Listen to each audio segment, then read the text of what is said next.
the opportunity to be reminded again that we are fearfully and wonderfully made. And what a blessing it is that you have not only made us that way, but you have created everything that we need to maintain that kind of quality of life. So we pray for your blessing to be upon us tonight. We pray that you will be with our speaker, that you will anoint him with the coals from the fire from on high, that the words that he speaks to us tonight will be words that will inspire us to live the way that you created us to live. So bless our time together and bless Paul as he shares now. So we ask it in Jesus' name.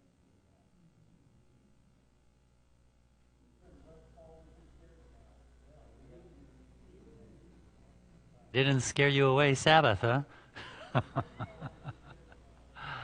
We're going to have an amazing 3 nights together. Didn't scare you away, Sabbath, huh? I got to quit smoking that stuff. We're going to have an amazing 3 nights together. Didn't scare you away, Sabbath. Did you hear what I just heard? I got to quit smoking that stuff. Me, was it? We're going to have an amazing 3 nights together. Didn't scare you away, Sabbath. Did you hear what I just heard? I got to quit smoking that stuff. Me, was it? We're going to have an amazing 3 nights together. Didn't scare you away, Sabbath. Did you hear what I just heard? All right. I got to quit smoking that stuff. We're going to have an amazing 3 nights together. Didn't scare you away, Sabbath. Did you hear what I just heard? All right. This program.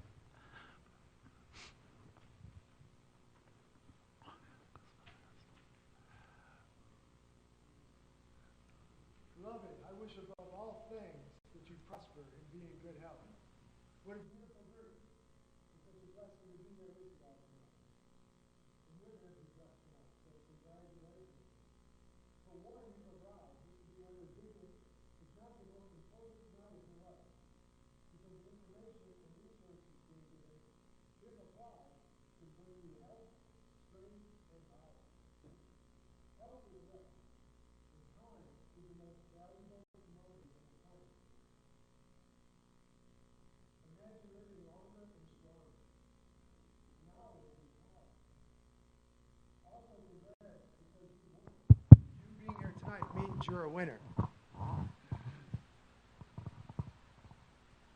So this is a win-win. In fact, this is the one thing that changed my life from failing to being successful. I went from failing health, physically, mentally, spiritually, to great success in all areas. This one thing that changed my life was from failing to success was my change in diet. So I'm not going to take time to tell you my story. We're here to hear your story, to see your story. So maybe you're here for a friend, but you'll still be blessed. I'll tell you, be blessed no matter what your background is, if you stick with coming to these 3 seminars, as I was. I can tell you this because I've studied health most of my life, in one way or another, and especially since 1996. On top of this, for the last 10 years, I've been studying to be a naturopathic doctor, and hoping this year to be able to finish that degree and start a health resort and reconditioning center. Yet I've been so blessed by this simple and profound presentation that I'm now working with Paul and plan on continuing as long as I'm able.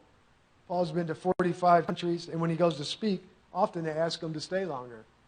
Sometimes they even try to bribe him, offer him employment. And I've seen this. But Paul is here because he loves people. And he realizes this information can and will save lives in all areas. Physically, mentally, spiritually, financially, and socially. It can save and give abundant life. I have come to give life and life abundant. So I'm looking forward to these next few nights. And I'll be here to help out afterwards if anybody has any questions. So, yeah, I'll be in the back and be offering DVDs if anyone's interested. So I'll turn it over to Paul, and he'll give you more details.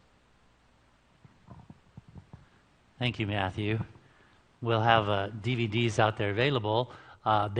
These are the freshest ones. They were just recorded at Hendersonville Church. So they did a very good job. And we'll also be giving you a quiz tomorrow night. Matthew is going to recap what I said, and if you don't tell it, Pastor said there is a taser in here somewhere, so be prepared. Pay attention. You're going to have an amazing experience. I have never missed one of my seminars. They're that good. And that's not easy to keep up with. So, opening statement I want to share with you from the book Evangelism. You think, oh, this is not a crusade. Yes, it is. This is a crusade. And in the book Evangelism, believe it or not, it says on page 526, in teaching health principles, you think that's part of evangelism? That's why it's in the book. In teaching health principles, keep before the mind the great object of reform, that its purpose is to secure the highest development of body and mind and soul. Show that the laws of nature, being the laws of God, are designed for our good, that obedience to them promotes happiness in this life and aids in the preparation of the life to come. Wow, that's all-encompassing. That's great. Well, like Matthew, I want to first say congratulations to you. You could have stayed home and ate Cheetos and drank Monster drink, but you made a choice to come out to learn how to take better care of yourself. So I want to say congratulations. Now, as soon as I book a seminar, that church goes on the top of my prayer list. So I've been praying for you for some time, and now I get to see you. The answer to my prayers, that you're here. I first have to tell you I am not a medical doctor. I cannot diagnose. I cannot prescribe. My working end in health is prevention.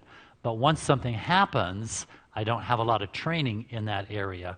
So I will try to keep it from happening. But once it happens, you may need to see a specialist in that area that can help you. So don't ask me about aches and pains and bladder and kidney and your eyeballs and your ringing in your ear, because I don't do that. That's not my training. But hopefully we can keep most of that from happening. And if some of that is happening, we might be able to reverse it. Except for major damage done to a vital organ, believe it or not, the body can repair almost anything that you've done. Did you know that? Except for major damage to a vital organ, the body can reverse almost anything that you've done to it through neglect or through abuse. So we're going to try to get that in motion. Now, before you make some of these changes, you may want to check with your doctor, but be sure your doctor is reading the new books and not the old books. If your doctor is reading the old books, you're going to feel old. Be sure he's reading the new books. And if I go to see a new doctor, well, of course, I don't just go in to see anybody. I get recommendations from pastors and people. But I would want to know that the doctor, he knows who T. Colin Campbell is.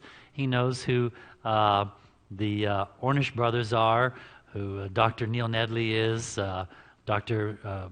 Frank Oskey. If he doesn't know these names, your doctor is not on top of his game. And he's going to be practicing medicine on you. Well, don't let him practice. Make sure he's done his homework and he's reading the current information. When I first started teaching this over 30 years ago, there was a lot of medical institutions who disagreed with me. And I said, I don't care. I said, I base my research on the Bible and the spirit of prophecy, and I stand firm on that. And 30 years ago, I was getting some flack inside and outside of the church. But I said, I'm standing firm on this. Now, the medical science agrees with over 95% of what Ellen White said. Did you know that? Yeah. First, they didn't. First, at the very beginning, they disagreed with about 95% of what she had to say. But now, the medical research and the medical technology is so advanced that they concur that she was 95% on. I'm not going to wait for them to figure out the last 5%. They will eventually, but we may be in heaven when that happens. So, anyway, there is a lot of information out there, especially since the internet. And I have people coming up to me, well, I saw on the internet, or I heard on the internet. You've got to be careful. We understand that not everything on the internet is true. Is that right? We're clear on that. Okay. So that is not your sole source. Everything I do has to run through the Bible and the spirit of prophecy. And if it's good on that, then I know it's solid.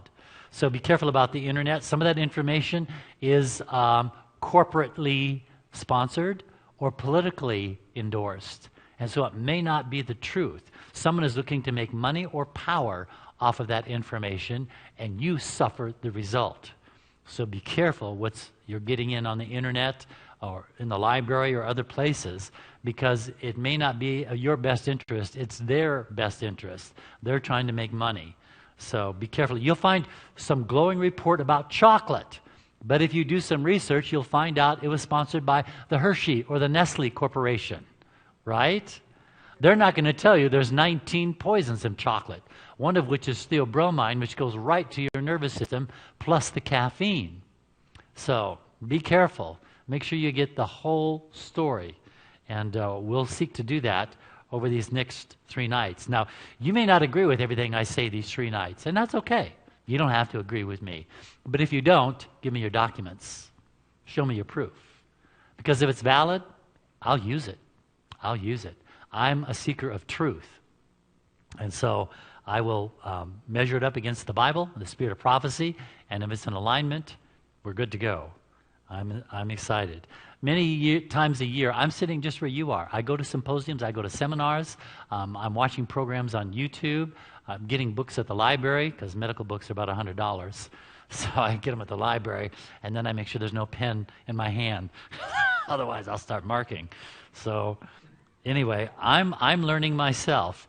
And some of the stuff I used to say 30 years ago, we've had to make some adjustments.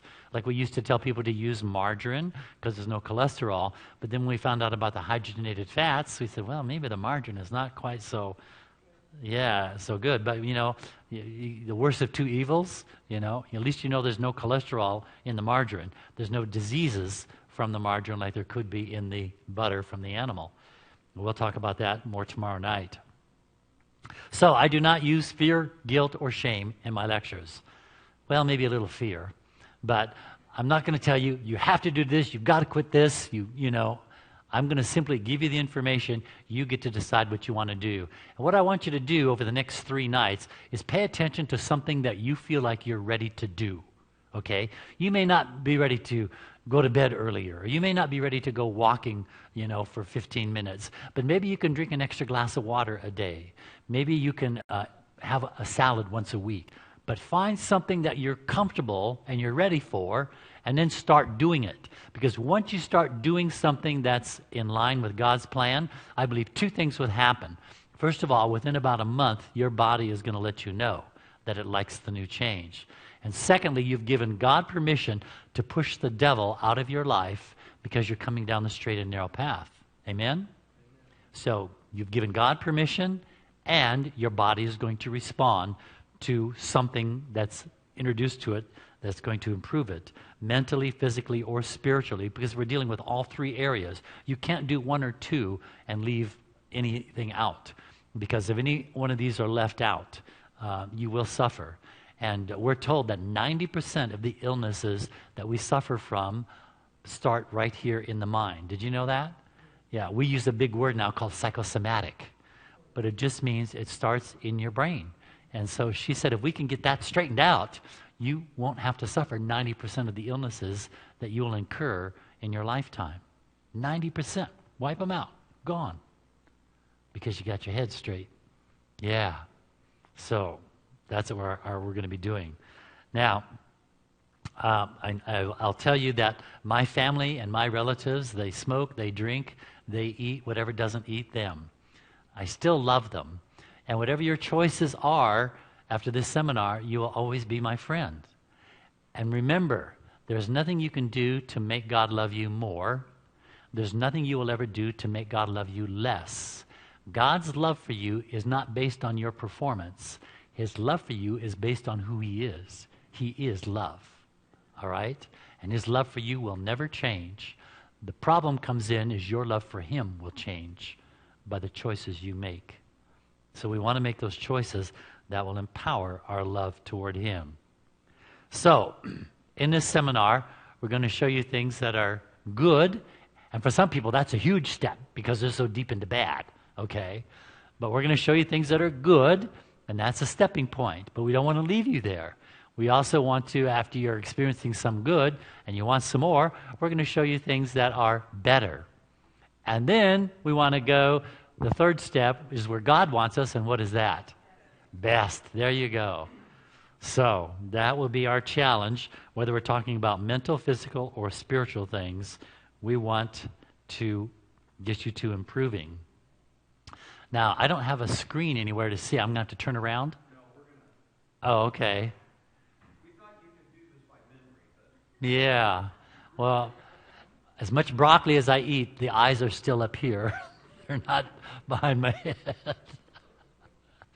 I guess if I ate black-eyed peas, they might get some back in the back of my head, huh? That would be tough for me. I'm a Yankee, so black-eyed peas just ain't on my list. Y'all understand now what I'm talking about? And them grits and okra. Not Oprah, okra. Yeah, I know. Some of you are drooling already. Yeah. All right. So, I saw this article of Bill Clinton. I was a heart attack waiting to happen. Now, he was president for 8 years. Every year, the president has a massive physical done to make sure he's fit to serve another year. And they run him through everything. And for 8 years in a row, they said, you're in good health, you're in good health, you're in good health. And then, in 2001, when he finished his 8 years, 3 years later, in 2004, he was having chest pains. 3 years after an 8-year perfect record. So he went to Walter Reed, and he said, listen, it's the day before Labor Day. I've got some speeches to make. Can you take care of this? They looked him over, and they ran some scanning on them. They said, Mr. Clinton, you can't go home. And he says, what do you mean? I've got some speeches tomorrow. It's Labor Day. And they said, no, we're going to do a quadruple bypass on you. You could die right now. You could die right now. But you told me for 8 years I was in perfect health. How did you miss that 3 years later? Now I have to have a quadruple. So, what I'm telling you, my brothers and sisters, just because the doctor says you're in fine shape, doesn't mean he caught it all. Is that right? They didn't catch Clinton for 8 years. And then 3 years after he's out of office, we got to do a quadruple bypass on you. Why didn't you find this for 8 years running? You didn't. Yeah. So, the only way you're going to know whether or not you're in good health is if you're practicing these 8 principles. All right? That's the sure way of knowing, because they're still practicing medicine. The key word is practicing, okay? So I'm not putting anything down on the medical profession. We need them. And we definitely can, but I want to keep them out of business as much as possible. I want the produce man to get my business, and the running shoe people, and so on. So anyway, when he had the quadruple bypass, he formed an organization called the Alliance for a Healthier Generation. When I saw what they were doing, I became a member of the Alliance for a Healthier Generation. Because what they were doing now is, in order to get federal funding, you had to change your school lunch program. And they had to remove all candy and soda pop machines. And they had to put salad bars in the schools. This had never been heard of before. But you see, President Clinton contacted people that I'm in connection with, T. Colin Campbell, the nutritional biochemist at Cornell University, and Caldwell Esselstyn, the famous heart surgeon at the Cleveland Clinic. That's right near you guys, isn't it? Cleveland, Ohio. I keep forgetting I'm on the East Coast. I'm a West Coast boy, so yeah, it's not too far away. It's just up the road, I think. I did camp meeting in Tennessee a couple years ago. I said, oh good, I can go running on the Atlantic Ocean. And they said, you're in Tennessee. I said, yeah, you're on the Atlantic. And they said, no, we're not. I said, yes, you are. I said, what's between you guys? Is it the Carolinas? And I said, when did you move? See, I grew up in Alaska. We can't keep track of these little tiny states on the East Coast. We have islands on the Aleutian chain that are bigger than some of these states out here, Delaware, Rhode Island, you know. So, yeah. Anyway, so I became a member of this, and his co-chairman, which made things move very quickly, was the governor of California. And as California goes, often the nation goes. And the co-chairman was Arnold. Arnold said, you will get the candy out. You will get the soda pop out. Yes, I'll be back. And in came the salad bars, and it was just absolutely amazing. So years later, I happened to be up at Lake Tahoe lecturing, and I read in the paper that Mr. Clinton was coming to a 10-year anniversary or 20-year of he signed legislation to clean up Lake Tahoe because it was getting polluted. And so I thought, oh, wow, I'd like to go see that. So I called the Democrat Party, and I said, hi, my name is Paul Volk. I'm a member of the Alliance for a Healthier Generation. And they said, oh, yes, Mr. Volk. And I said, yes, I would like to go see Mr. Clinton at Lake Tahoe. Can somebody pick me up? And they said, oh, yes, we'll be picking right up, a Democrat picking me up. Anyway, I'm not going to spill too many beans tonight. So they picked me up, and I was put in the VIP section right near the president. And this is a photograph I took of him while I was sitting there. And I moved the camera very slowly and looked around so I didn't get jumped by the Secret Service. And then when he looked toward me, I clicked the picture. An interesting thing was, afterwards, he left the podium and he started working the ropes. That's what politicians do, People are roped off, and then the bodyguards are all walking with the president. And he's reaching through and he's shaking hands with the people. And so I was watching, and there was about 4 or 5 people in front of me. So I was watching him come by. And when he got in front of me, he looked right at me, and he stepped into the crowd, and he put his hand out. Are you scared? You just got your immune system boosted. So anyway, he shook my hand. Right after that, he became a vegan. So if you guys would like any help tonight, I'll be at the door. Be happy to show you. We'll show you the video tomorrow night. I don't think we're set up tonight to do it. But he was on CNN News with Wolf Blitzer. And he's gone vegan because these doctors that I know, and I've read their books, told him, if you don't want another bypass, you've got to go vegan. He says, I don't care what it is. I'm not doing that. We'll bypass again. And so he's gone vegan. Almond milk, no milk, no cheese, no dairy. He'll tell you tomorrow night. He says he eats a little fish once in a while, so I've got to run into him again and shake the fish out of him. But we'll work on that. You'll find out about fish tomorrow night. So if you've got fish in the refrigerator, you better chomp it down tomorrow, because I'm going to ruin it for you tomorrow night. If you come in with fins and scales, I know you had a lot. All right. So, since we're going to be talking about health for the next 3 nights, I want to get a good working definition of health. What is it? And I like this definition. Being able to use your mental, physical, and spiritual abilities to your maximum capacity. I wrote that myself because I felt it covered all the bases. You want to reach your maximum capacity. We all have different capacities in this room. We're not expected to be the same. But I want you to reach your maximum capacity, whatever that is. It's a terrible thing to look back on your life and wonder what you could have accomplished, what you could have achieved, but you didn't reach your goals because you made some bad choices. Now, I did too. Sometimes we make bad choices out of ignorance, We didn't know any better. Sometimes we make it out of rebellion. We know better, but well, anyway. So we're going to deal with both of those over these 3 nights. Bad choices out of ignorance and out of rebellion. And hopefully we'll get some headway and some good victories in that area. If you were to call any hospital tomorrow, ask to speak to the chief of staff at that hospital about their patient load. Any hospital in North America will tell you that 80% of the people who are in the hospital beds right now in the hospital are there because of what? Lifestyle. Choices they made. 80%! Wow, that's huge. I had no idea it was that many. When you think about it, the only people who should have been in a hospital are those who've been in an accident or who had a birth or hereditary problem.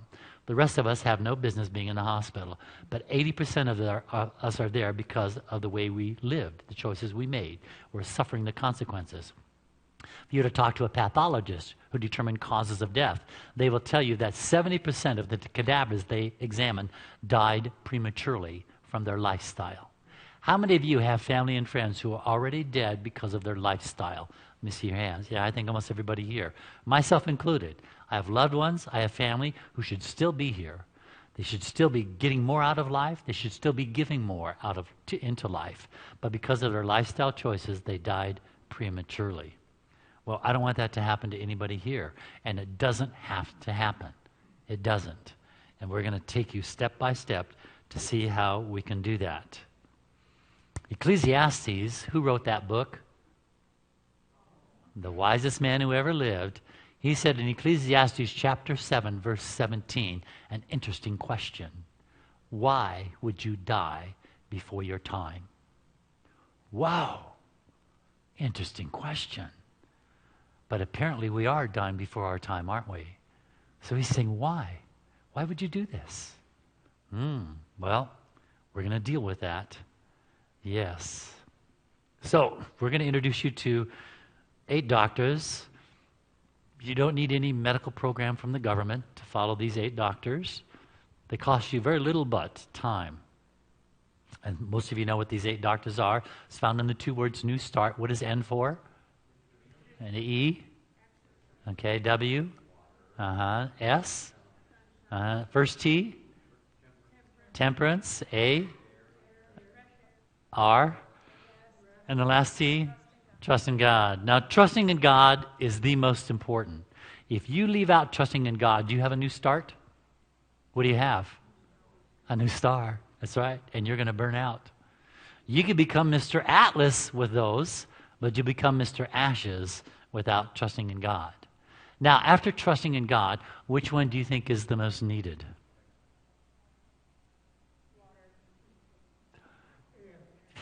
It's not confession time.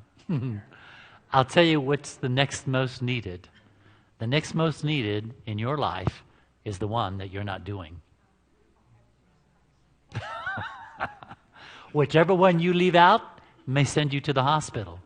Whichever one you leave out may send you to the cemetery. We don't want to leave any one of these out. And I know some people that are really good at 1 or 2 of them, maybe 3, but they ignore the other 4 or 2. You don't want to ignore any of them, because leaving out any of them, there's only 8, okay? You can't leave any of them out because it will put you out. So, let's talk about the easiest one to begin with, and that's water. Tonight's topic is called wars. So I thought this was a health seminar. Yeah, wars. What do you think WARS stands for? Water, air, rest, and sunshine. So we're going to have wars tonight. So what about water? How much do you need? You need at least 8 one-cup glasses a day. All right? That's minimum. Now that it's getting warmer, you could go 9 or 10. Well, when you're little, yeah, you only ounces per pound or something like that. I don't remember what the formula is. But once you get into your teen years, it should be 8 to 10 glasses. Yeah. As it gets warmer, or if you're doing a lot of outdoor physical activity, you may need to drink more. You should never feel thirsty. If you feel thirsty, you're already dehydrated and your body is on red alert. So you should never feel thirsty. You should constantly keep those cells bathed in water so they never triggers the thirst mechanism. That should never trigger. All right? So keep those cells bathed in water, which is 8 to 10 glasses a day. And, when I was growing up, we always drank out of the faucet. But today, you really need some kind of a filter, most any place. There are some artesian places where they have really good natural water, but it's very far and few between. And if you're in a farming area or there's cattle, there's stuff going into the water table that it just is not safe and not best for you. So your blood is about 80% water. You're a water machine. You can't blink, you can't think, you can't do anything without water. You run on water. That's very important for you. And your body is like a toilet. It needs to be flushed. And only water will flush. Coffee, milk, juice, tea, soda pop have to be processed and digested. Water does not. Water is a unique fluid that does something no other fluid will do, and that is it will flush your body clean. That's what water is for.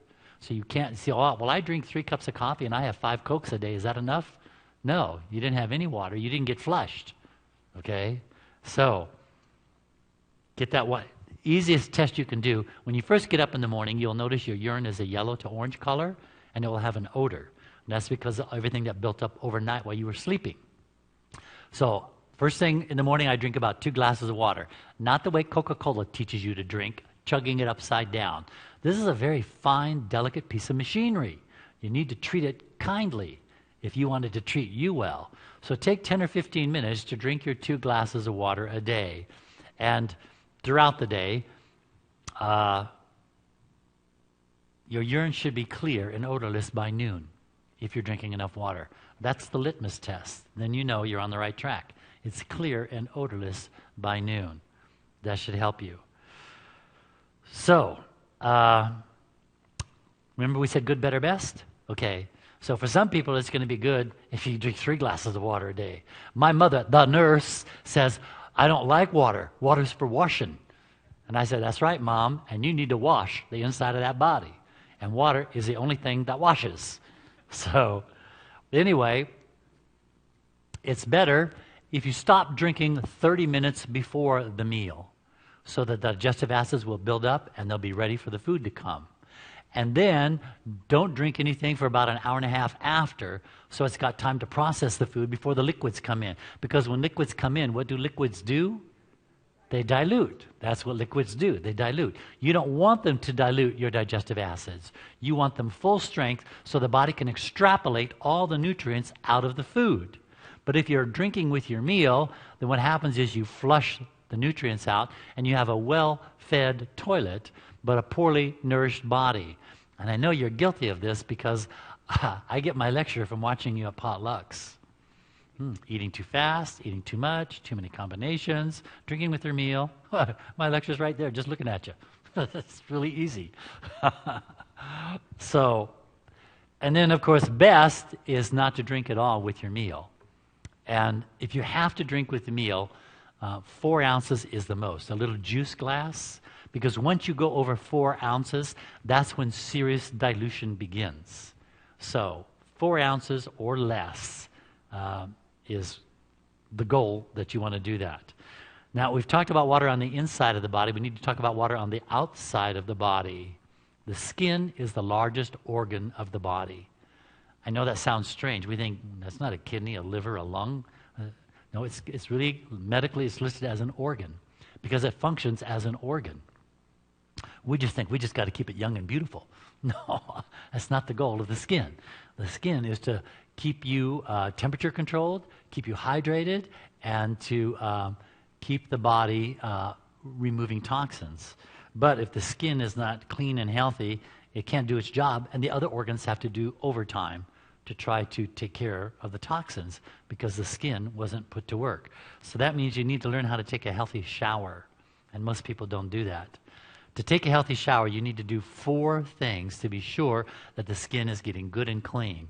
First thing is to get the water as hot as you can stand it. When you get hot water on the skin, what happens to those pores? They open up, okay? That's what the hot water does. Now you can get to the garbage, all right? So now, if your sebaceous glands cannot produce enough oil, in other words, you have dry skin, don't make it quite so hot. But take it as hot as you can deal with it. And not get dry, cracked skin. The second step is to use a pure soap. None of these deodorant soaps, Dial, Zest, Irish Spring, Lever 2000, they're loaded with chemicals, you know. If you're going to use a soap, an easy one you can get at the drugstore was those clear glycerin soaps. You've seen them, you can kind of see through them. That's usually a good step in the right direction. You can go to the health food store and get Dr. Bronner's. He's got a good liquid soap, right? And they come in about 4 different flavors. Yeah, don't eat it, but they got eucalyptus and they got hokey mokey and hula hula and all these others, you know. So yeah. So anyway, use a pure soap. Third step is to use a loofah sponge or a rough rag. You've seen those loofah sponge, they're kind of like styrofoam they're looking. And what you're doing is you're using that or the rough rag to exfoliate or remove the dead skin. Now the pores can breathe. And then the third and final step is to end with cold water. Now, cold water does 2 things that are very important. First of all, as soon as that cold water hits the skin, what happens to those pores? Close up, just like that, yeah. And then blood rushes to the surface to warm up the skin, right? Well, in rushing to the surface, it actually pushes toxins out of the body. But if the pores are all plugged up with dirt and grime and chemicals, can it push the toxins out? No. So what happens? The toxins go back into the body. And now the other organs got to deal with all these toxins that the skin was supposed to throw off, but it couldn't because the skin wasn't clean and healthy. Now, when I worked at Weimar Institute, the patients first come in, they do hot and cold treatments on them because they got to detoxify these people. I mean, they know they're toxic. That's why they're there. They're sick and they're falling apart. And some of them are dying. They've been sent there, and the doctor said, go buy your casket. There's nothing more we can do for you. And then they go there to Weimar, and they live another 10 years. So anyway, what they do is we do this hot and cold treatment, put them in a really hot sauna, and then a cold shower, back and forth 3 or 4 times. Then we wrap them up in a white sheet, and we're told to lay still for 30 minutes. And their white blood count will skyrocket. And when that white blood count goes out, this is one of your lines of defense in your immune system. They're going to attack anything in your body that doesn't belong there. And when we wrap them up in a nice white sheet, we always know when we got a cigarette smoker. Because guess what happens to those white sheets? Turns a yellow-orange color. Why? Yeah, people always say nicotine. Nicotine is clear. You can't see nicotine. It's the tar. We see the tar coming right out of their skin. So visibly, we know toxins will come out of the skin if you do the hot and cold stuff. All right? Now, when you do that cold shower, I don't stand still. All right? I do my war dance. All right? You can sing and shout, whatever you want to do. Hallelujah. Yeah. Yeah. And try to stay under there for at least 30 seconds. All right? And here, your water is not that cold. In Alaska, we have to leave a little hot on, or you'll turn blue and fall over dead. Okay? And if you haven't done it before, you do it gradually, okay? I don't want you to have a heart attack with a cold shower. You can put your big foot in, you put your big foot out. You can back in if you want. But the idea is you want to get to the point where you're all the way under for half a minute, all right? It is so refreshing. It feels wonderful when you quit. So that's your motive. Just say, I'm going to feel so good in another 22 seconds. I'm going to feel so good in 15 seconds. There you go. And that'll detoxify the body. It's wonderful. Now, as much as H2O is important inside and outside of the body, there's another water that's even more important, and the H2O is going to help us to get that water, and that's called the living water. We don't have that on Earth. It's not available. The only one that's available is H2O. So we need to use that faithfully and carefully so we can get to the living water. And in Revelation 21, next to the last chapter of the Bible, it says, I will give of the fountain of the water of life freely to him who thirsts. And in the last chapter of the Bible, Revelation 22, let him who thirsts come, whoever desires, let him take the water of life freely. Amen? So the goal is the water of life. H2O will help us get there. Use it judiciously every day, and you'll be blessed. All right, sunshine. A lot of people, as soon as you say sunlight, they go, oh, skin cancer. Oh, I don't want to get skin cancer. Well, let me ask you a question and think this through. Did God give us the sun to give us cancer? No. Sunshine is one of the doctors. So what's the problem? The problem is our diet. They have done epidemiological study of population groups all over the world to see who's getting skin cancer and who's not getting skin cancer. Among the leaders of the world for skin cancer are the Scandinavian countries. Among the lowest are the African countries. When I read that, I said, that's got to be a misprint. These African tribesmen are 90% naked in hot tropical sun. I would think they would have the most skin cancer, but they don't, because they've realized that their diet is basically plant-based. Did you know that? Now, the tribes who live on the coast get a little more fish, but as you go more inland, they don't want to take down an elephant. They don't want to take down a rhino. Do you know the number one killing animal in Africa? Do you know what it is? It's a hippopotamus. That shocked me. I couldn't believe that. I thought for sure it'd be a lion or a tiger. Hippopotamus kills more humans than any other animal in Africa. Wow, amazing. Anyway, what they discovered was that when the angstrom units of the sun penetrate the epidermal layer of your skin, and it goes down into the endo and ectodermal layers, then it stimulates what's called melanin to come to the surface. When that melanin comes to the surface to protect your skin, that's what turns you brown.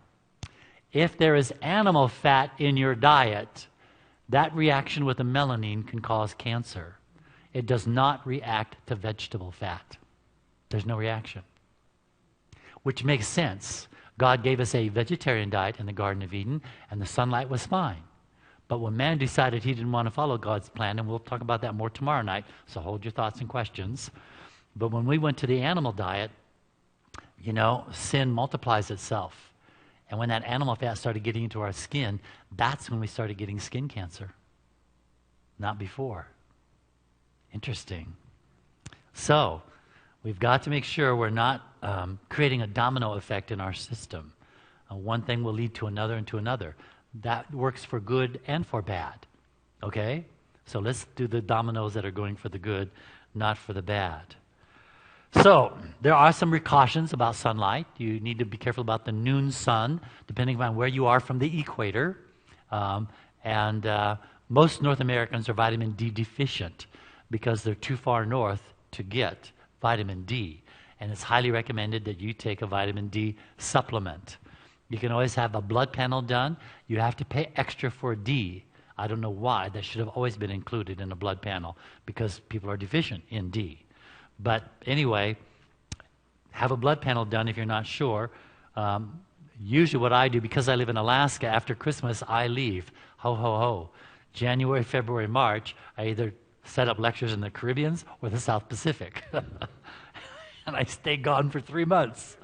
And then I get my vitamin D.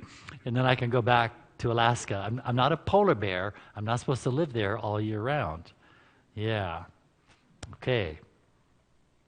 So, obviously, blue-eyed blonde, you have to be more careful. You burn easy. Irish, they burn easier. So, you want to be a little careful there. If you're around water or snow, it reflects the sun. You've got to be more careful.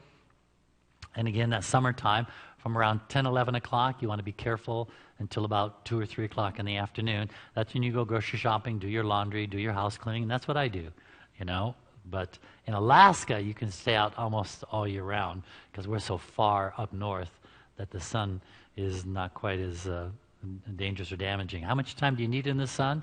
At least 15 minutes a day with your hands and your face exposed. That's not much. It's not much. At least 15 minutes a day with your hands and your face exposed. What about some of these sunblocks? The controversy is out on that. Some of the chemicals they use in some of these sunblocks are almost more dangerous than the problem. So the big rule of thumb is you don't want to burn. That's where the real danger comes in, is if you burn. So do whatever you can to make sure you don't burn. And if you don't want to use some of these chemical sunblocks, just make sure you got a hat on or something like that, or stay in the shade. My mother, she was a lot more Irish than I am, but I did get my father's dark German coloring, so I didn't get the Irish coloring. Otherwise, I would have to use Block 45 like they do. There might be some more natural sunblocks coming out. I haven't done a lot of research on that, but I'm pretty careful about the sun. And I know what my diet is. My diet is not a diet that will generate skin cancer. My dad is always after me, son, you're going to get skin cancer. I said, Dad, I don't have a lifestyle for skin cancer, you know. But, of course, he's not convinced about that. He's listening to the other boys who are saying, you know, you're going to get skin cancer. But, I mean, I don't see it on the horizon. All right. You can use the tanning beds if you live in rainy areas, but you have to be sure you use UVA tanning bed and not UVB. Beta is bad, it burns. That's what UVB stands for, ultraviolet beta. But ultraviolet alpha, and the Germans are way ahead on this. They have full spectrum sun tanning beds, so it doesn't look like fake and bake. It looks like a real tan. And a friend of mine, he owned a tanning salon. I actually managed it for him for a while because people are getting ready to go to Hawaii or someplace tropical. They don't want to spend all their time in the hotel. They want to get out in the surf and play. So they get a pre-toast, you know, the tanning beds, and then they're ready to go out and have fun in the sun. So that's what we recommend. But even then, we restrict them. You know, they have a chart, and we check them in. And I tell them, well, you were in here 2 days ago. You can't come back. You have to wait another day. You know, and well, I'll go to another tanning salon. We'll go. I'm not going to be responsible to be irresponsible. His tanning salon was very professional, and boy, he made hundreds of thousands of dollars because people felt safe at his salon, and they knew that he had a chart. And the teenage girls were the worst. They'll come in 5 times a day if you let them. But we do well. Once we see their bubble gum, we say out the door. You know, you go find another place to fake and bake because we're not gonna do. I know all the slogans and stuff because I was helping him for a while. All right. Another thing that Dr. Nedley brought out just recently is that morning sun, when it first comes up, if you can get out in that for 30 minutes, it will set the circadian rhythm of your body for the whole day. So it's really critical. And about 7:45 now, it comes up. I've noticed. Now, when I get back up to Alaska, it's going to be a whole different. I'm not going to be there when it comes up because it comes up at 5, 6 o'clock in the morning, you know. But when that sun, when you're first getting up, you want to be out in that morning sun, not staring at it, but just to be out in the sun. I take my Bible out and I read for over an hour, but you read for half an hour in morning sun. It will set your body clock. So on the rainy day, just stay home. Don't talk to anybody. But get your body clock set. That first 30 minutes is critical, he said. 30 minutes is critical to getting your body rhythm in the right direction. So enjoy that first 30 minutes. So what are the benefits for being out in the sun? Well, let's take a look at them. It'll convert cholesterol to vitamin D. You can actually lower the serum cholesterol in your blood, and it'll convert to vitamin D. All right? So that's really good. Also, whoops, I'm running ahead of myself. It'll increase your red and white blood cells. It'll destroy bacteria, not only on your body, but in your house. That's why it's very important to let sunlight in your house. I'm a big one on that one. I'm really big on getting sunlight in my house. Because if my house is unhealthy, can I be healthy? It's impossible. Yeah, I've created a sarcophagus. I've created a coffin. And I can't tell you how many homes I've been in that I need to get out quick. I can smell the old, the stale, the dead. You know, it's not a healthy house. So we'll talk about that a little later when we talk about air and some more sunshine. Being out or having the sunshine will increase your circulation, and because you're perspiring, and so you're going to circulate more. And for you ladies, it actually helps to balance your hormones. And the guys say, well, then that's not important. I got news for you. You want your wife's hormones in balance.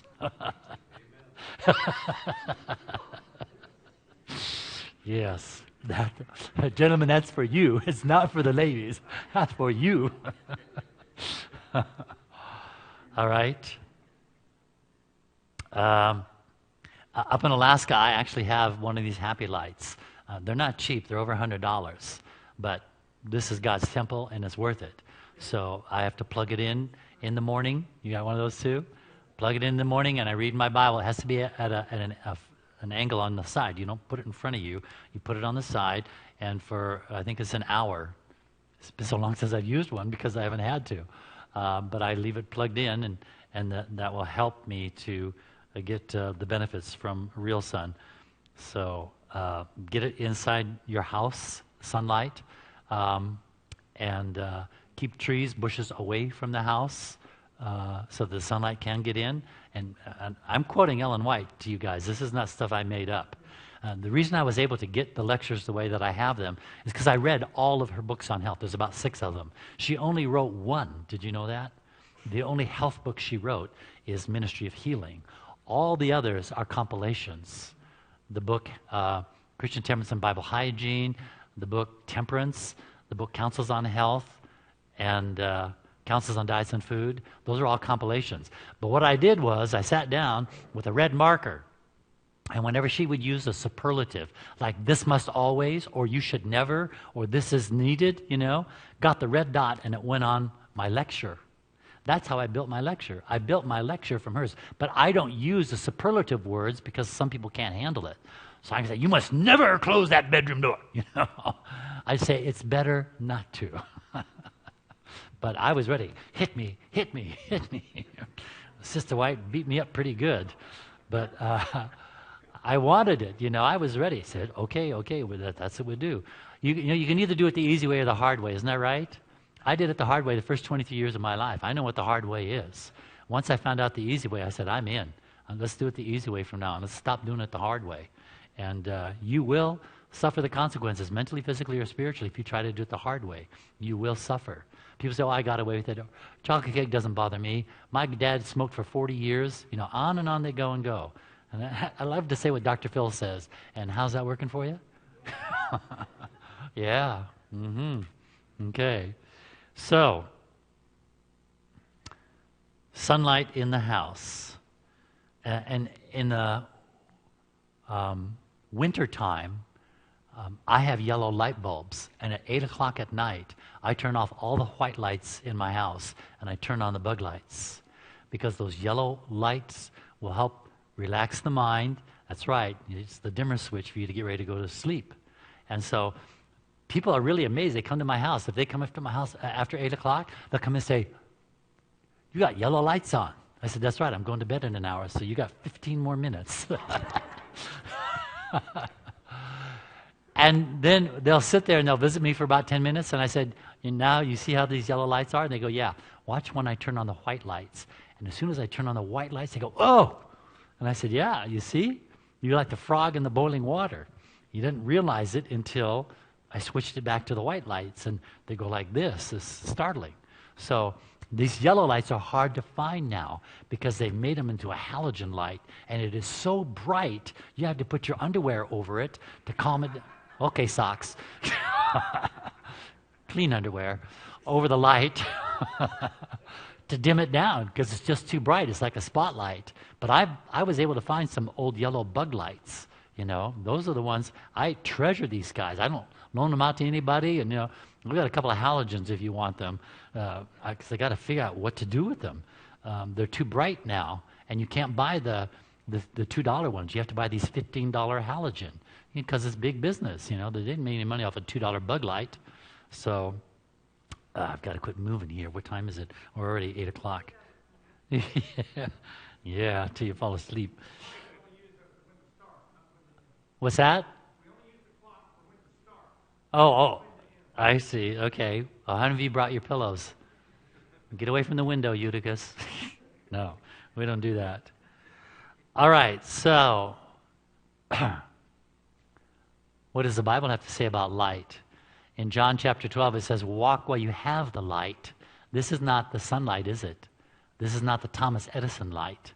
This is the light of the world, Jesus. So walk while you have the light, lest darkness, the evil one, overtakes you, and he who walks in darkness doesn't know where he's going. That's right. And then in verse 36, while you have the light, believe in the light, that you may become sons of light. We're supposed to let our light shine, aren't we? That's right. So even though the S-U-N is wonderful, the S-O-N is critical. So make sure you've got the right sun first, S-O-N. Then the S-U-N will help you. Okay?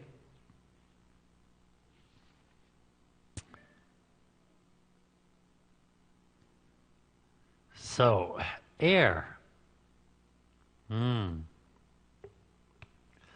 The body likes negative ions. I know it sounds negative, but it's true. It likes negative ions. Where are they in highest abundance? In the mountain and in the ocean. And isn't it interesting when you find Jesus teaching people, where is he usually at? The mountain or the water, isn't he? Mount Gerizim, Mount Sinai, the Sea of Galilee. He's always, you know why? Because he knows there's negative ions there. That means the brain is relaxed and more receptive to his teachings. Now, they have machines that you can buy that are negative ion machines. I have friends in Los Angeles who have them. They will actually plug into your cigarette lighter so you don't get road rage. Just put on gospel music, play that, get that, keep the windows up because otherwise they go flying out. But you keep the windows up, you'll be a happy driver. Yeah, you want to test somebody's spirituality, let them drive in Los Angeles for half an hour. That's why I like Matthew to drive. I want to see his spirituality. You don't need to see mine. Yeah, that driving is a big test. So if you want to decide whether or not you should marry a guy or a girl, go on a road trip. And I'll tell you whether or not you should marry them. Yeah. Anyway, air. The cities produce the positive ions. The body does not like positive ions, but they're belched out in the cities, which is why we're told to get out of the cities. Unfortunately, I live in Anchorage. I live on the outskirts of town. I'm just not even a mile out of the city. You go a mile from my house, you're out of the city. You're in the mountains. So that's why I'm grateful that I'm out there and not in the midst of it. So breathing, the important thing is breathing through your nose, Because the nose filters the air, it moistens the air, it gets it to the correct temperature before it hits the bronchial tubes and goes down into the lungs. So the nose breathing. And isn't it interesting, when God breathed life into Adam, what did he breathe into? His nostrils, the breath of life. Now as a CPR person, in my mind I always pictured the mouth. Who breathes in someone's nose, But God knew what he put right here at the bridge of the nose were special, called nitric oxide cells. And when you breathe through the nose, the nitric oxide cells activate, and it causes your lungs and your arteries to expand. Isn't that amazing? Yes. So that's why he breathed into his nostrils, so his lungs and his arteries would expand, ready to receive the air. So nose breathing is very important. And you should try to do good deep breathing several times a day. Recommend first thing in the morning, before and after each meal, and before you go to bed. That way you're at least doing half a dozen times of good deep breathing. If you put your hands on your hip, that's a little better. Put them behind your head and you're lifting the rib cage up. Now you're really going down deep. When they take x-rays of lungs and there's trouble in the lungs, it's usually in the lower third, because these air sacs are not moving because of our bad posture and lack of deep breathing. And then they're not getting cleaned out by exhaling.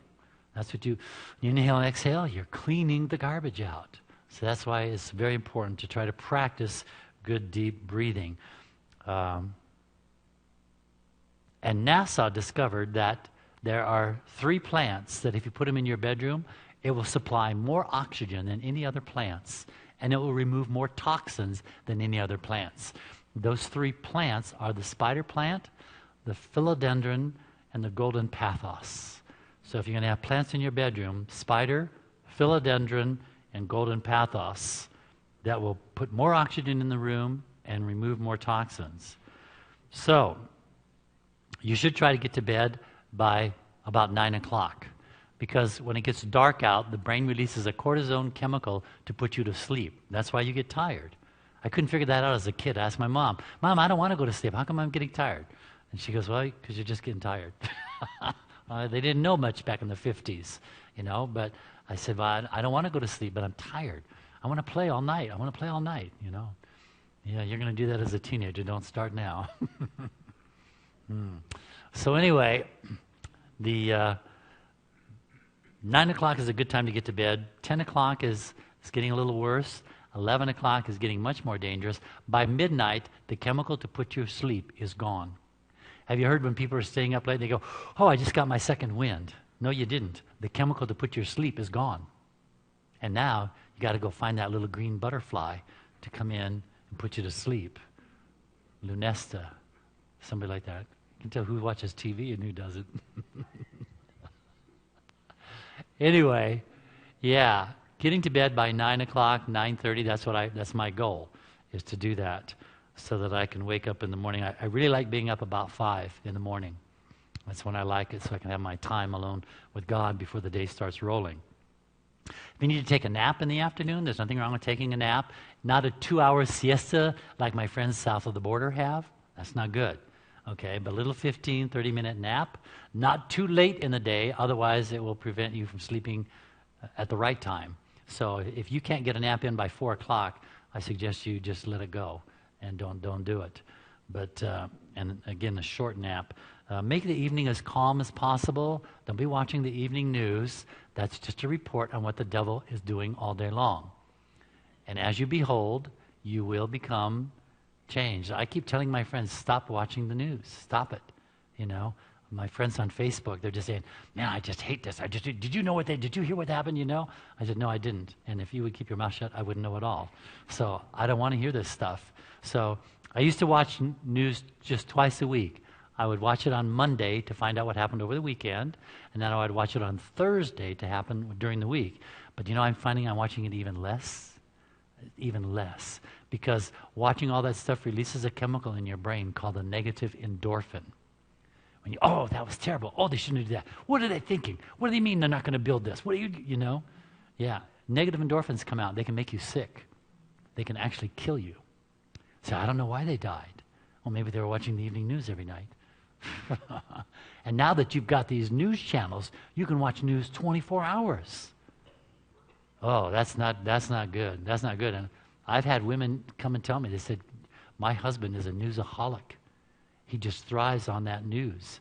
Well, he's getting this endorphin rush by watching the news. He gets all excited and all, hyped up and stuff like that. No, stop it. No, your body doesn't like that. It likes to stay copacetic. It wants to stay calm and happy, So, yeah, I'm glad I don't even know about some of these things. And I don't want to know. But my friends on Facebook, they're watching, and I keep giving Bible verses. As you behold, you become changed. Satan goes about as a roaring lion. He roars at 5 o'clock in the evening, tell you all the nasty stuff he did all day long. Yeah, you don't want to be watching that. So, now to set up your bedroom to be this is the most critical room in the house, and most people don't give it much attention at all. You spend, do the math, you spend 1/3 of your life here. 1/3 of your life is in that bedroom, right? 8 hours a day out of 24 hours. If you don't get this 8 hours right, it affects the other 2/3 of your life. They're not going to work well. And I ask this question in high schools, even elementary schools when I go teach. How many of you woke up tired in the morning? 95% of them raised their hand. The other 5 are still asleep. Okay? Now I said, if you're 12 years old, if you're 16 years old, if you're 18 years old, if you're a college student, you're 20 years old, and you're waking up tired, what's going to happen when you're 30, when you're 40? You may not turn 40. Most people wake up tired in the morning. That should be a red flag that your brain and your body is saying, I can't do this again. I can't. I just can't get going. That means there's something wrong. That's the big warning system, the big alarm that God gave you. Straighten up. What you did yesterday and the day before and the day before was so bad, I just can't get going in the morning. When you wake up, you should want to hit the floor running. Most people just hit the floor. And there's a reason why. You didn't drink enough water, you didn't eat the right food, you got no exercise. Whatever it is that you did, your body is saying, I can't go. I can't go. When you wake up, you should be excited about a new day.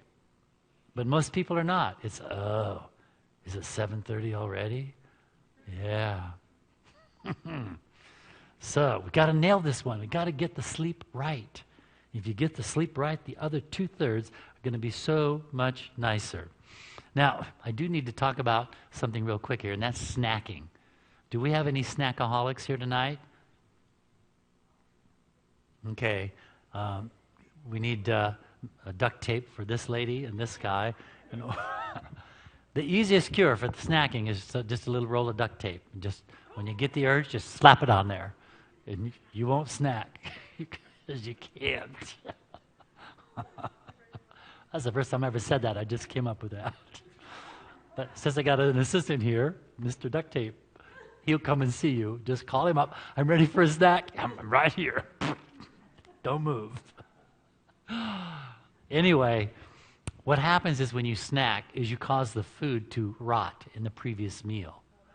Because what happens is, you see there's muscles here on the side called sphincter muscles.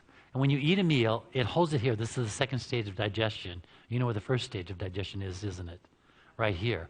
And when I watch you at potlucks, you miss this one. Every bite you take needs to stay in the oral cavity at least 30 seconds to get properly digested, especially starches. Starches break down here. They don't break down here. If starches break down here, you get gas. I'm just telling you. Okay? People say, I can't eat beans. That's because you're not eating them. You're inhaling them. Beans got to stay in this oral cavity at least 30 seconds to break down the starch. The starches don't break down here. It's too late. So the second stage of digestion, when it gets broken down to another level, then these sphincter muscles pump it out to your long intestinal tract. Okay, and peristaltic action carries it all the way through till it evacuates out of the body. But if I snack, let's say I have breakfast at 7 o'clock in the morning, and I go to work, and somebody's got some M&Ms on their desk. And by the way, you should not eat or listen to M&M. Now I'm real nervous because some of you still know what I'm talking about. Anyway, it can be strawberries. Snacking doesn't mean bad. Snacking means between meals, right? So if I take that strawberry and pop it in my mouth, the breakfast that was being emptied out, what do you think happens to those sphincter muscles that were emptying breakfast? They close. because they detect new food. And they said, close the door. We got some new food here. We got to process. And so breakfast has to wait. Come on, come on, come on. You know? And when that gets processed, next thing you know, it's noon. And what happens? Lunch. More food. And lunch comes down and goes, whoo, what's going on down here? Breakfast says, I've been here since 7 o'clock. Strawberry says, hey, they like me. What can I say? So what you're doing is you're constantly backing up food, and it's putrefying in your body. That's exactly what's happening. It's rotting. This is a perfect breeding ground for bacteria. Why? It's warm, dark, and acid. Those are the three elements necessary for putrefaction if it doesn't get out. God designed it to get out, but we decided, no, we want to do it different. So we've been actually told the exact number we should have between meals. Did you know that? She gives us the exact number. How many hours between meals? 5 hours. Yeah, in a couple of places she does say 6, but minimum of 5. You can do 7 if you want, you know, but no less than 5. Why? The stomach has to rest, and the acids have to be replaced. You need to refill those chambers so it can break down the next food. But if you keep eating, the food is going to be poorly digested because the chamber is never filled back up again. So this is all science, and this is why Ellen White says one of the first lessons that child needs to learn is physiology. She doesn't use that word, but how the body works, how it functions. Because if you know how it works, then you know how to take care of it, right? But most people know more about how their car works than their body, right? That's a problem. They know the right air pressure, they know the right oil, they know the right, this fan belt, all this kind of stuff, you know? And you can replace those, but you only get one body. It's got to last you a lifetime. You don't get another one. This is it. So if you don't take care of it, you don't get to go to the junkyard. You go to the cemetery. Yeah. We don't want to fall into that trap. So, we need to rest daily. We need to rest weekly. And we need to rest annually. That means a vacation. A lot of people tell me, I haven't had a vacation in 10 years. Well, shame on you. Vacation is very important. I'm going on a vacation right after I finish here. Matthew and I are going to Myrtle Beach. Myrtle must be old because it's been there a long time. So we're going to go meet Myrtle. But I love running barefoot on the beach, and I've been saying that the whole time. Well, the pastor, not Fletcher, it's not Fraser, it's Ferguson, arranged for me to go to Myrtle Beach, and I'll be lecturing there every night while Matthew and I are running barefoot on the beach. I guess. Must be. There's only one Adventist church in Myrtle, right? Okay, so I'll get to meet Myrtle. And Tom and Nancy, you've been there, huh? Oh, okay. Well, give her warning. No, don't.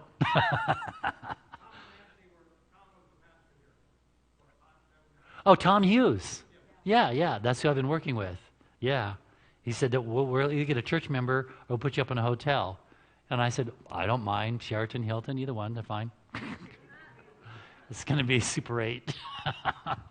That's okay. We're only going to be in there with our eyes closed. The rest of the time, this boy's going to be out on the beach. So, do allow yourself an annual vacation.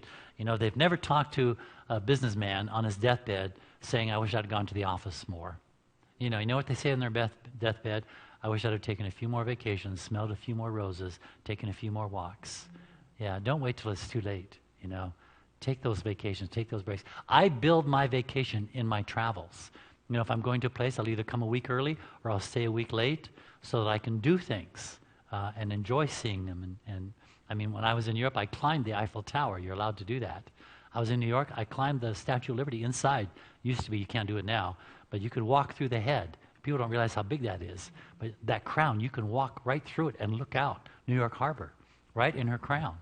And, I tell you, when I went the craziest is when I saw the Acropolis in Athens. I don't know why, I flipped out. You know, I mean, I've been to Red Square in Moscow. I've seen the Great Barrier Reef and all that stuff. But for some reason, we were driving out of the airport in Athens, and we came around this corner, and I saw all these monuments. And I went, oh! And the pastor I said, is that the Acropolis? He goes, yeah. I said, let me out. I crawled all over that place for days.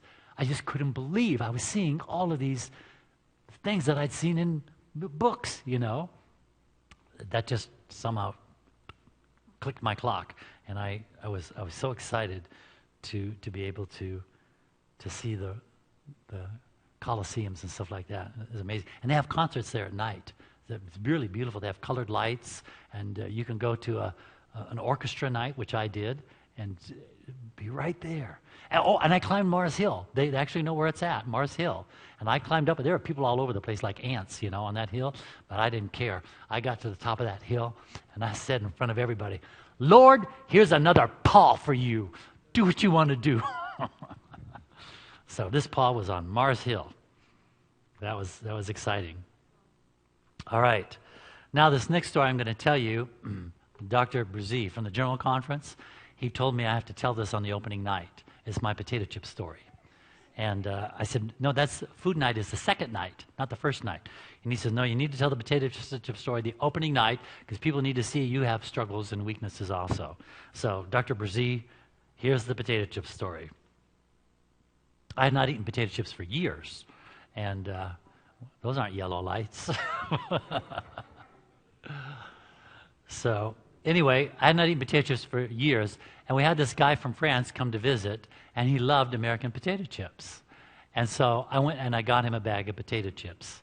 Now, I don't buy junk food usually for people, but potato chip isn't going to kill him. And don't ask me to buy alcohol or cigarettes, because that's not going to happen. But I got him this bag of chips, and he started eating those chips. And man, the smell drove me crazy.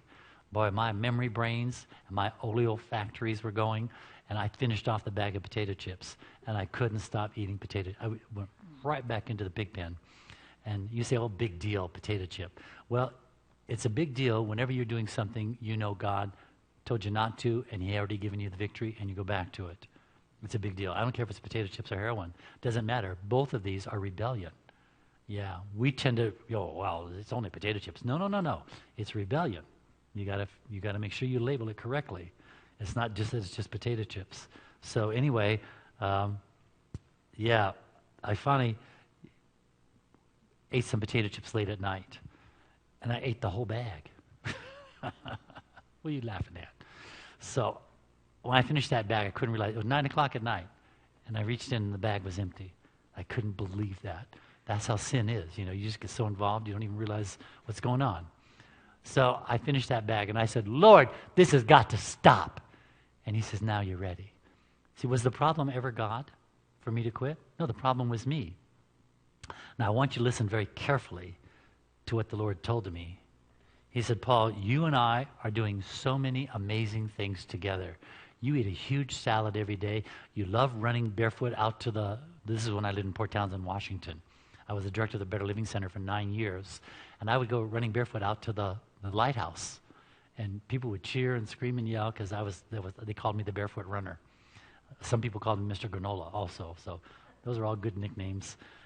Anyway, he said, you're drinking plenty of water. And the most important thing is, every morning you're opening up my word and you're reading my word. And then you go to your knees and you talk to me.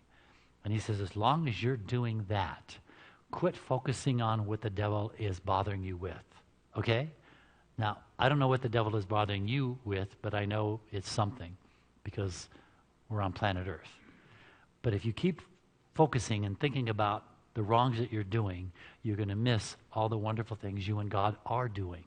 And that's really the majority of most people's time. I mean, unless you're a drug dealer or a heroin addict, most of the stuff you're doing is decent stuff that God wants you to do. You're exercising, you're getting some water, you're getting to bed on time, you're eating food that comes from Mother Earth. Why do you think we call her Mother Earth? Because Mother is supposed to feed us. But when we start going to other sources for our food, that's when we get into trouble. I want to eat from what Mother Earth supplies. So anyway, don't focus in on what the devil is harassing you with. Focus in on what you and God are doing. And as long as you're having a devotional life, he who began a good work in you will what? Finish it. Yes.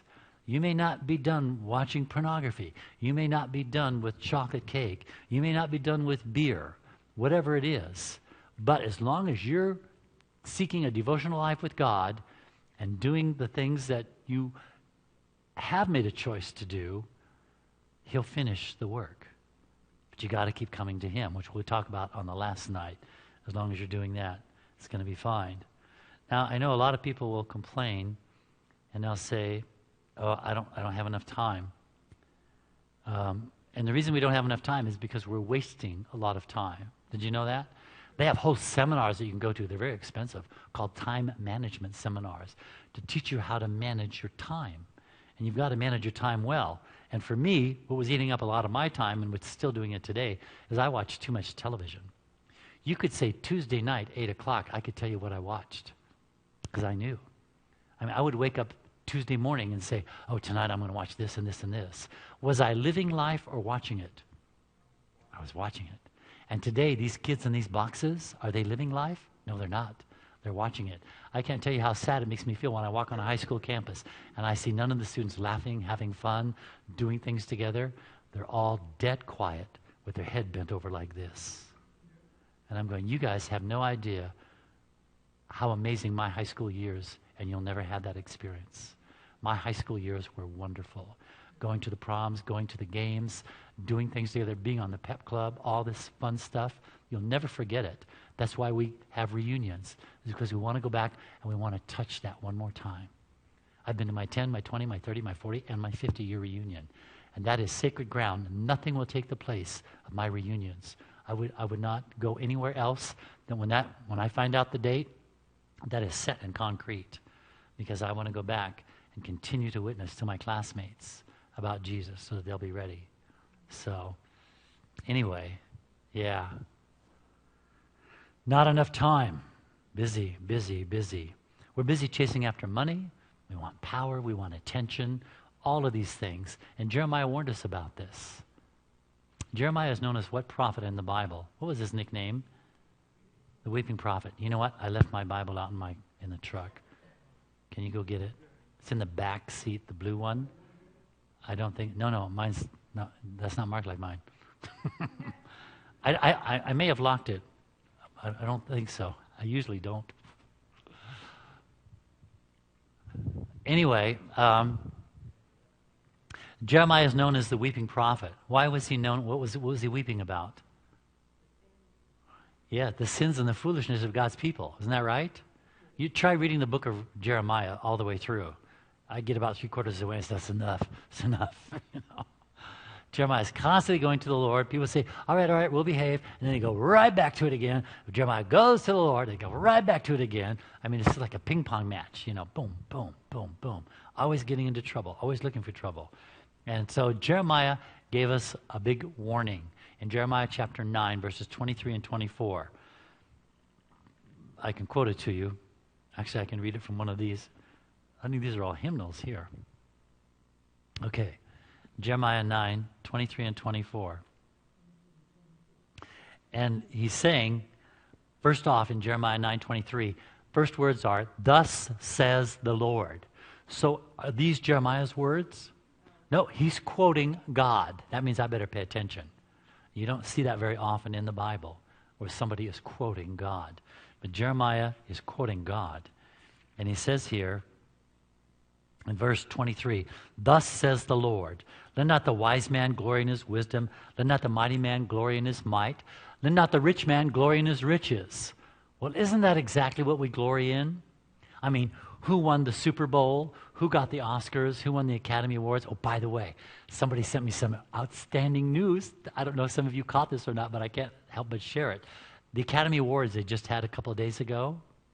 Do you know what the viewership was? It dropped 58%.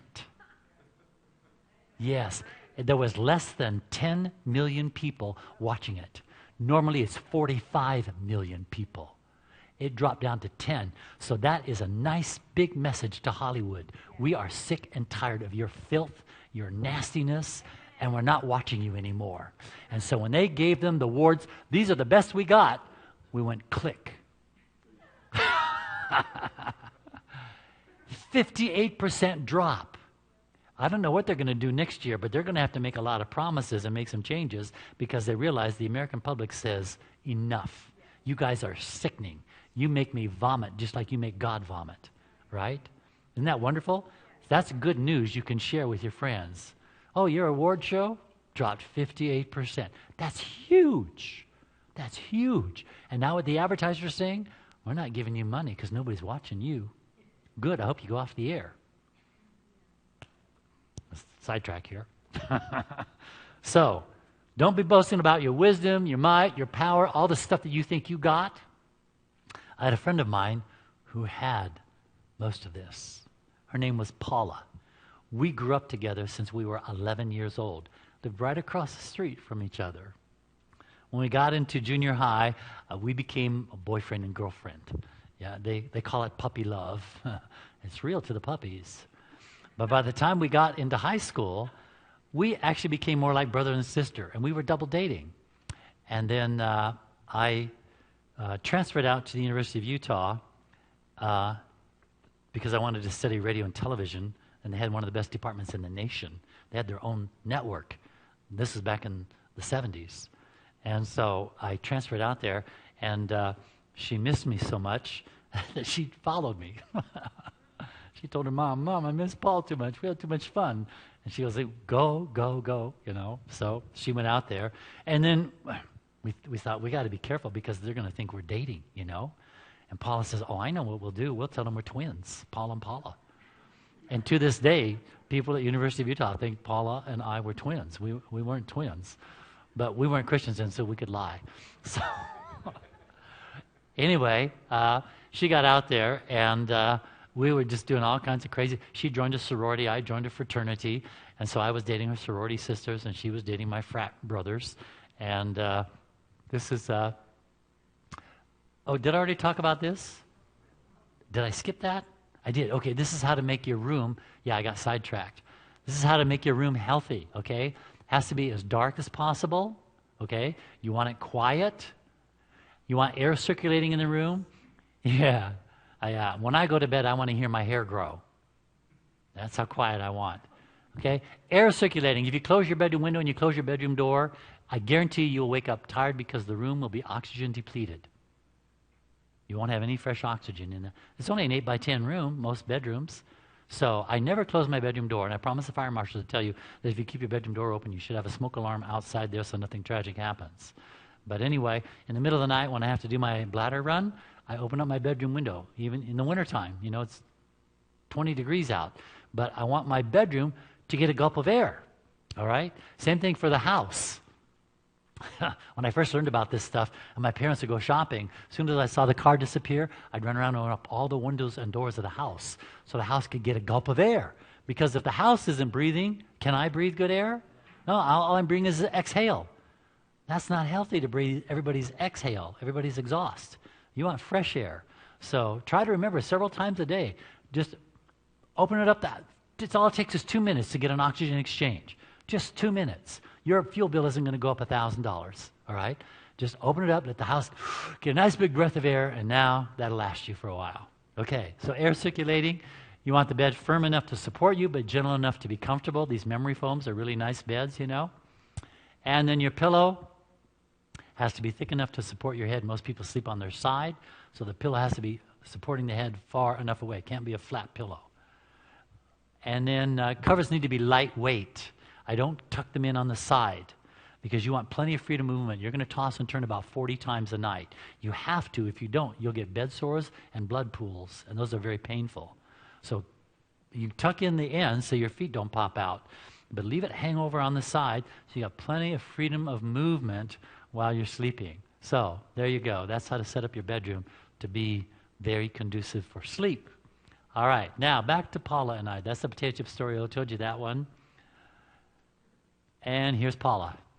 Yeah, I'm on the right. That was over half a century ago. That picture was taken. Yes. So that's a University of Utah gizmo we were wearing. Anyway, when we finished that year, we didn't graduate. We just both finished our junior years. And we still couldn't decide what to major in. I changed majors 3 or 4 times in college. I'd take something for a while and say, I ain't doing this the rest of my life. I'd flip majors. My parents never thought I was going to graduate. Anyway, Paula went back home, and she said, Mom, I don't want to go back to school. I just can't pick a major. And she said, what can I do? And she says, well, look, why don't you, for fun, why don't you run for Miss Alaska and see what happens? And she said, okay, that'll give me something to do. And so she ran for Miss Alaska, and she won. She became Miss Alaska. So I was real happy for her, and she started getting noticed by advertisers and businesses. And they said, you've got a real good, pure, wholesome image that we like, and we'd like you to represent us. So she became a professional model. This is her worksheet for her modeling, and she was doing so well at it. Her parents were quite wealthy, and they said, look, why don't you quit working for an agency and open up your own agency? So she did. She opened up her own modeling agency, and now she was getting a percent of all the other models who were out there, and then she was working herself as a model. And things were getting pretty exciting for Paula. She was running into the things that Jeremiah had just warned us about, didn't he? Don't be bragging about your money and all your stuff. Well, she had a lot of stuff. And things were going really well for her. And then she received a job offer to go work at the White House because of her family's political donations. Your children get offers in the White House. I don't know if you know that's how the system works, but it does. And so because of their large donations to the party, they said, hey, we'd like our daughter to come work at the White House. So off she was to the White House. And now she was among the most famous, powerful people of the world, seeing them day in and day out at the White House. And it was looking like nothing was a limit for her. She just had everything that Jeremiah said no. Well, while she was there, I had become an Adventist. I was baptized in Tucson, Arizona. And several months after my baptism, I went running back up to Alaska to share with my family and friends. And of course, I walked right across the street like I did since I was 11 years old. I said, Paula, look what I found. She said, what? I said, there's this group of people, and I found this new information. She said, where did you find this? And I said, well, it was well hidden, but I found it. She goes, this is amazing. So Paula started going to church with me. And this is Paula and I outside of the Anchorage Adventist Church. Get this, the Seventh-day Adventist Church in Anchorage is on 7th and A Street. It really was, 7th and A Street. So she started coming to church with me, and we kept studying the Bible together. And she goes, man, this is really interesting. I can't believe this is so clear. And I said, yeah. She goes, listen, I got to do some newspaper ads in New York. I'll be back, but you keep praying for me. So she'd take off to New York. She'd come back, and we'd actually made each other a little promise. We said, when we get into our older years, and if we're both alone because we're widowed or divorced, let's marry each other and we'll travel the world together.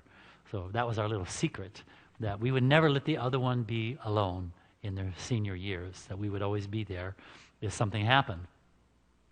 Anyway, she was doing more modeling and all this other stuff, and things got very exciting for her. And then I decided I wanted to go to college, an Adventist Bible college, because I didn't know what a Shadrach was. And so I went to PUC, and within months after I got there, I got this note from Paula. Dearest Paul, just a note to let you know I'm busy and happy. I have accepted Christ as my Savior. I feel so good, safe, and secure with God. Now listen to this next statement because it's profound. I pray I will learn to love God and others as He wants me to. She got it. She got it. You see, there's only two things that are important, God and people. Everything else burns. And she said, I pray I will learn. She doesn't know how to do this. I pray, I need help, to learn how to love God and others as He wants me to. I was so excited. I was laughing and crying and jumping up and down. She got it. She got it. Well, as Paula started getting into her 30s, she started developing serious complications from her diabetes. She was a juvie brittle diabetic. And they were doing everything that they could, and she was taking a turn for the worse. Her parents sent her to the best medical research centers in the nation. Money was no object. And every time she would go to a new research center, she would ask to speak to the people in the terminal ward, people who were dying, cancer and leukemia. She would pray with them and talk to them about Jesus. President Reagan, who was the president at that time, heard what she was doing, and he sent her a personal handwritten letter from the White House to encourage her that even though she was sick, she was reaching out to those who were dying. Well, it was getting worse, and the University of Michigan said, we've done some experimental surgeries for the pancreas, and we think we have something that might help you. So they immediately sent her out there, and they did the surgery, and it didn't work. And they said, Paula, there's no more medical science can do. There's not much time left for you. You're going to die very soon. She said, then let me speak to the people one last time in the hospital. So they gathered together in a large auditorium, patients and doctors and nurses, and they brought her in on a wheelchair. She was so weak now, she could hardly stand. She was wearing her crown, Miss Alaska, and she had the letter from the President of the United States. And she said, this letter means nothing to me without Jesus first in my life. And she put the letter on the floor. Then she removed her crown, Miss Alaska, and she said, this crown means nothing anymore either without Jesus first in my life. She pointed to the windows and she said, outside there, they're running around like there's no tomorrow, chasing after money, power, fashion. I know, I was one of them. I was out there. And I had all I wanted, and it wasn't enough until I found Jesus. I'm going home now to die, and I will never see some of you again. But if you will accept Jesus as your Savior, I will see you again in a place where there'll be no more doctors and no more hospitals. They turned her wheelchair around. They flew her back up to Anchorage. They set up her bedroom to be as comfortable as possible because she didn't want to die in the hospital. Round-the-clock nurses were assigned to her. She now weighed less than 90 pounds. Most of her hair had fallen out. But she was no longer the beautiful Miss Alaska that she once was. But she had a crown of life from the King of the universe that no beauty pageant could ever give her. Every day Paula would be in her room reading her Bible and praying, especially for her mother. It was her only daughter, and they had a very close mother-daughter relationship. And finally, because of complications from the diabetes, Paula went completely blind. And she couldn't see to read her Bible anymore. And she saw that as God's final blessing in her life. Now, how could going completely blind at the end be a blessing? Mom, could you please read the Bible for me? Yes, Paula, I'd be happy to. And every day her mother would come into the room, open the Bible, she would read to Paula, page after page, chapter after chapter, and in the darkness of her world, Paula would pray, dear God, touch my mother's heart. Give her strength to go through our final goodbye. And one Thursday morning, Paula breathed her last. Her mother closed the Bible, walked across the room, reached underneath, and held her one last time, and she cried, my baby, my baby.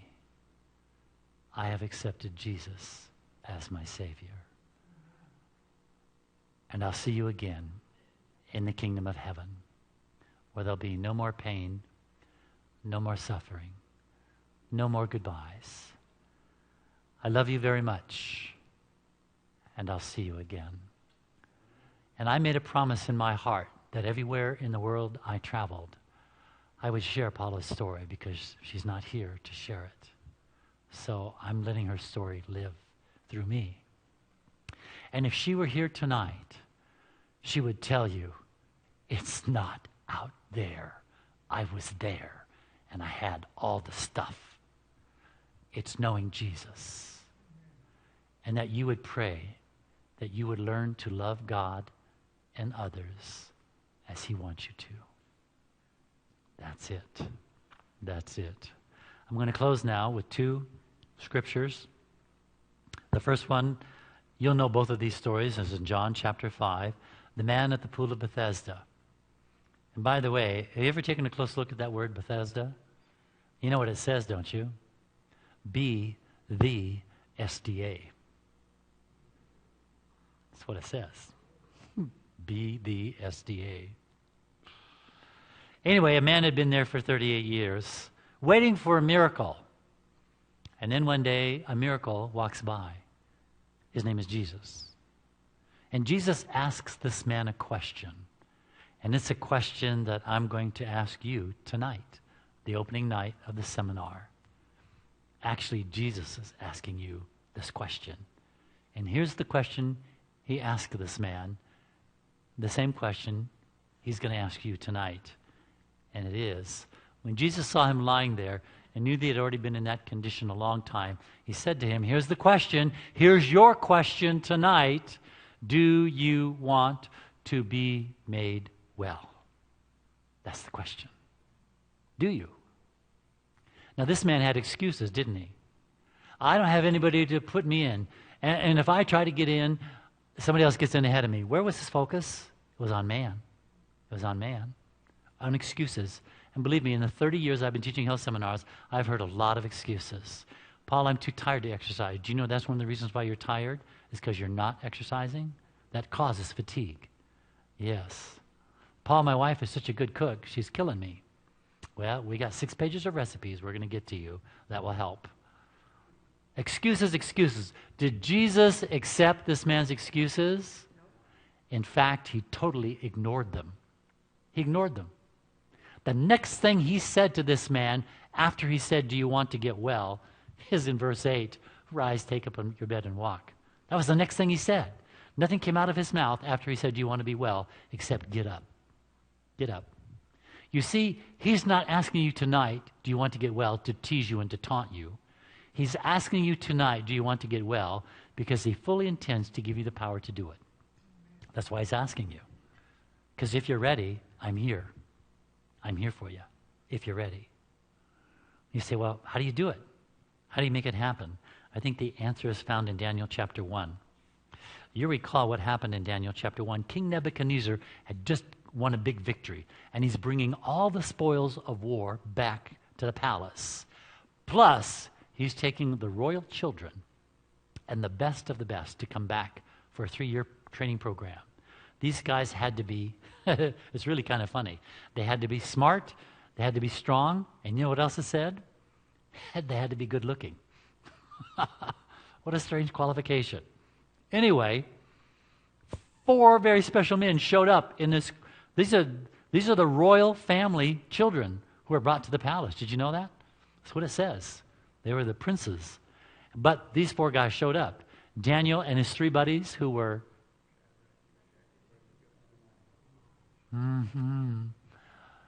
Why do you keep calling them their pagan names? Do you call Daniel Belteshazzar? Because that was his name, but he gets a free pass, and Hananiah, Mishael, and Azariah don't get their Christian names? I'm defending my brothers here. Quit calling them Shadrach, Meshach, and Abednego. That's not what you're going to call them in heaven. All right? So they go through the potluck line, and they realize, there's a problem here in the potluck line. You ever notice that? I have been through a potluck line more than once. I could not eat a single thing in that potluck. Yes. Oh, we don't eat meat, we eat fish. We don't eat meat, we eat chicken. At the potluck. Adventist church. And I say, what tree did you pluck that chicken from?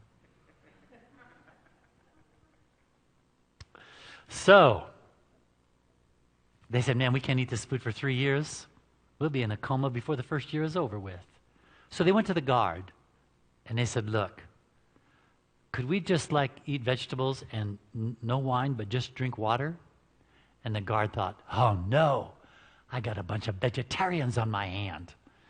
These guys get sick, it could be my neck.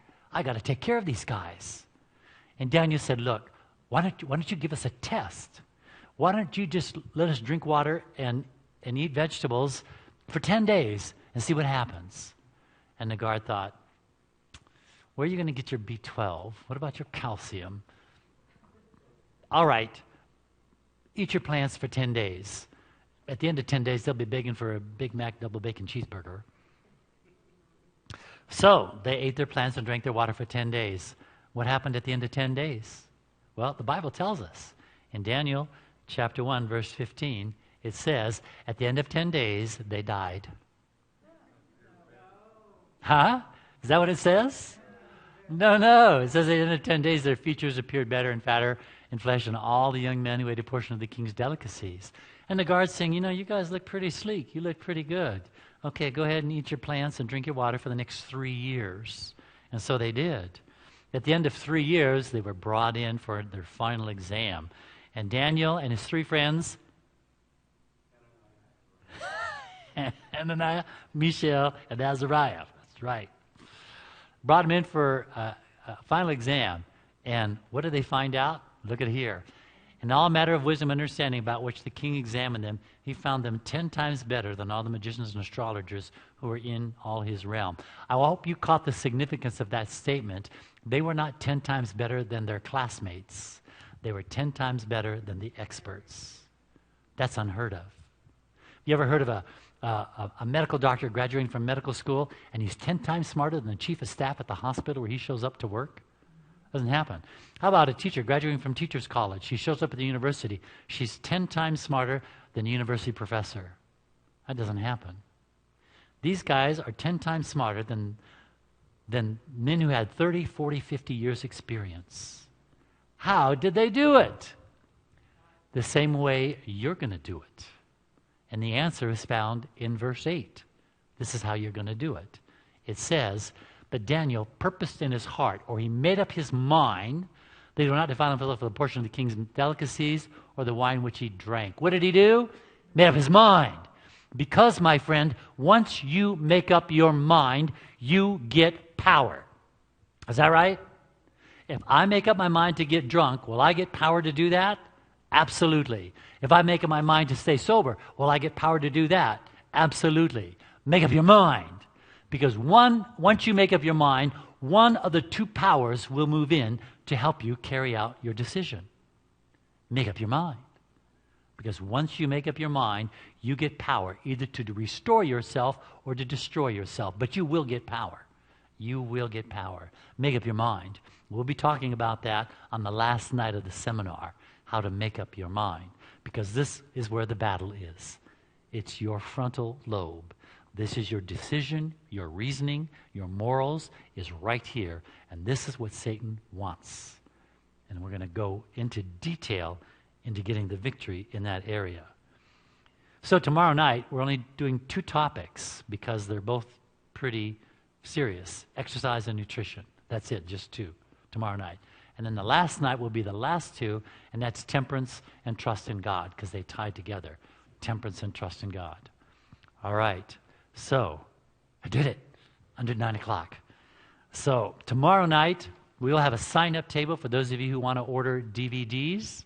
Now, I'm a self-supporting ministry, and so this is how I put food on my table and fuel in my car, is what you donate here and offerings, right? Yeah. So they'll be out there, and it's a suggested donation. If you have $1, you can have it, but don't try to squeeze several sets out of me. Somebody recently just did that, and I said, look, I can't give you all these because I'm going to go into debt. You need to copy them yourself if you want, but I can't keep giving you all these discs. So anyway, if you only have $1, you can have a free set, but not 10. Okay. Just doesn't work that way. You got to get into the real world. So there'll be the health series, which were just filmed at Hendersonville Church, and they're suggested if you can get this health series from 3ABN. That's the first time I did it. Was 3 Angels Broadcasting, and it was one of the highest selling of all of their material. They told me. So I said, Lord, keep me humble, you know. But if you call 3ABN and want to order it, it's $85 because it's 6 hours long. Okay, it's $85. I'm the flashing blue light. They don't have that anymore, do they? You can tell when you're older if you know what the flashing blue light is. Attention, Kmart shoppers. But anyway, I'm just asking for a donation of $35. instead of the 85 that would have been at 3ABN. So it's 35 for the health series. I also have a series on the book Steps to Christ, which we also just filmed at Hendersonville Church. And that's brand new, just right fresh. And I take you through the book Steps to Christ. I actually did it at Mount Pisgah Academy too. I was a whole week there, and every night we were going through the book Steps to Christ. I've been teaching that book for decades. After the Bible, it's my favorite book. But you really can't say after the Bible because the Bible is all over that book. Every page has got verses and verses and verses. So anyway, if you're interested in the series on Steps to Christ, that's 4 hours long, and we ask a suggested donation of $25. I have another disc that's got 3 sermons on it. One sermon is the one that you heard on my testimony.